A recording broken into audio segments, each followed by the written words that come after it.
இன்று நாம் வாசிக்கப் போவது சங்கீதம் 62.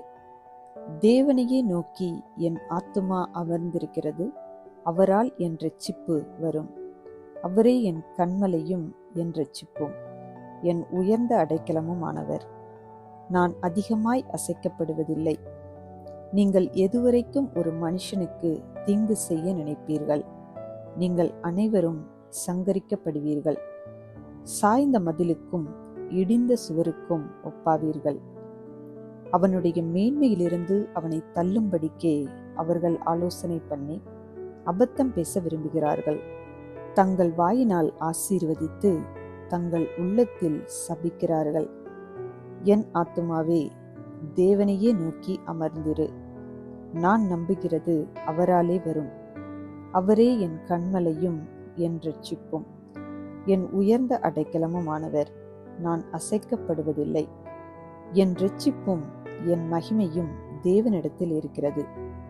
பலனான என் கன்மலையும் என் அடைக்கலமும் தேவனுக்குள் இருக்கிறது. ஜனங்களே, எக்காலத்திலும் அவரை நம்புங்கள். அவர் சமூகத்தில் உங்கள் இருதயத்தை ஊற்றிவிடுங்கள். தேவன் நமக்கு அடைக்கலமாயிருக்கிறார். கீழ்மக்கள் மாயையும் மேன்மக்கள் பொய்யுமாமே.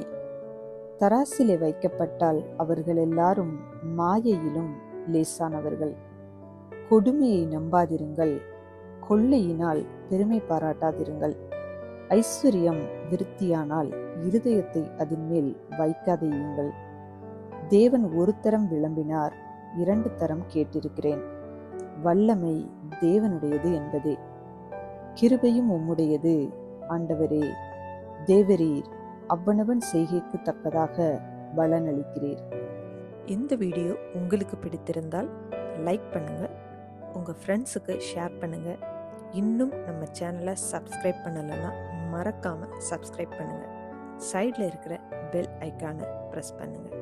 மீண்டும் சந்திப்போம். நன்றி.